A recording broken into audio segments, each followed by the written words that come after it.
600 से ज्यादा सीटों पर प्रचंड जीत हासिल कर बीजेपी सत्ता से सेमीफाइनल में लंबी छलांग लगाई, जिस पर सीएम योगी ने विजयी प्रत्याशियों को जीत की बधाई दी।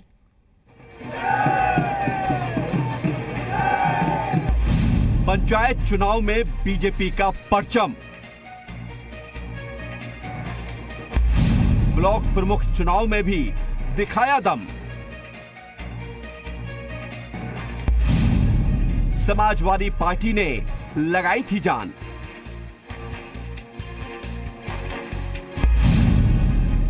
कांग्रेस हुई चित, बीएसपी ने छोड़ा मैदान। जीत के झोंकों ने एक बार फिर बीजेपी का मौसम बदल दिया। संख्या बल के पतझड़ से फीका पड़ा भगवा जीत के बसंती रंग में सराबोर हो गया। जिला पंचायत के बाद ब्लॉक प्रमुख में भी बीजेपी ने ऐसी बाजी पलटी कि विपक्ष को चित करने वाली पराजय मिली और बीजेपी को चौंकाने वाली विजय। ये केंद्र और प्रदेश सरकार की नीतियों को संगठन के माध्यम से जन जन तक पहुंचाने का परिणाम है। यूपी में कुल 476 सीटों के लिए मतदान हुआ। हालांकि 345 से ज्यादा ब्लॉकों में प्रत्याशी निर्विरोध ही चुने गए थे और बाकी की सीटों पर बीजेपी और समाजवादी पार्टी के बीच मुकाबला रहा। लेकिन चुनाव की तस्वीर तो दोपहर तक ही साफ हो चुकी थी, मगर 3 बजे मतगणना खत्म होने के बाद शाम तक नतीजों का ऐलान हुआ तो बीजेपी की बाछें खिल गई।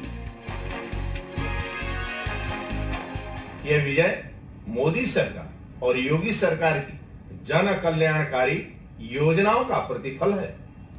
इन परिणामों से प्रदेश के विकास को एक नई गति मिलेगी।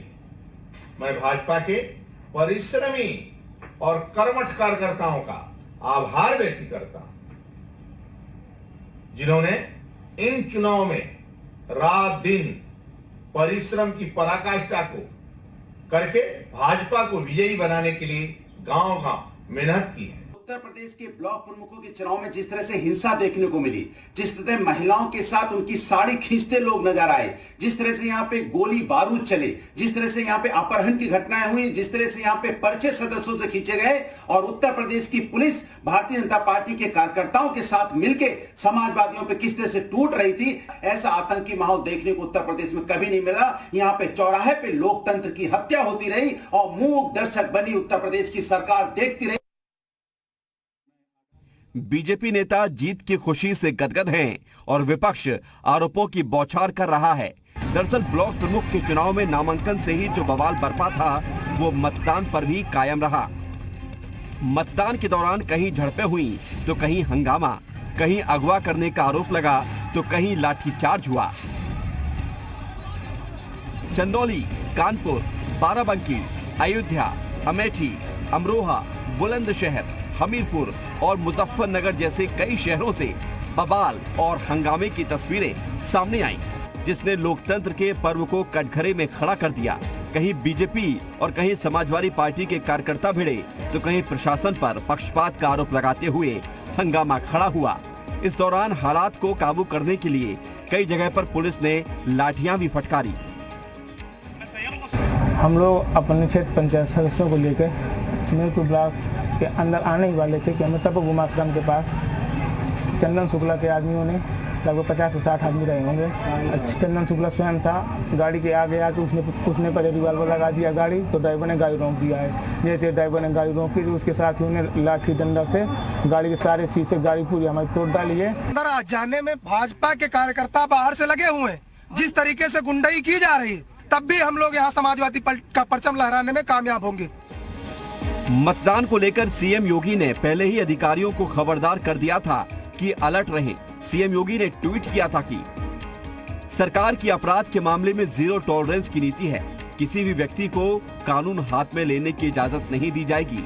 कानून व्यवस्था को भंग करने की कोशिश करने वाले किसी भी व्यक्ति के विरुद्ध सख्त कार्रवाई की जाए। इस संबंध में पुलिस पूरी संवेदनशीलता बरते।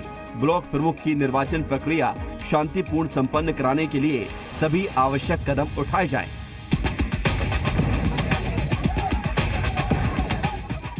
सीएम की सख्ती के बावजूद बवाल और हंगामे की तस्वीरें सामने आई और प्रशासन पर सवाल खड़े हो गए।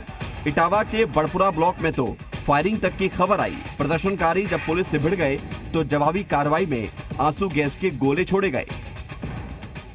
500 मीटर जो है दूरी पे सबको रखा गया था, वो आगे बढ़ते हुए 200 मीटर तक आ गए। उसी बैरियर पर जब रोका गया तो जो भीड़ थी उनके द्वारा फायरिंग भी की गई, पत्थरबाजी भी की गई है। सत्ता का सेमीफाइनल कहे जाने वाले पंचायत चुनाव में बीजेपी ने पूरा दम दिखाया।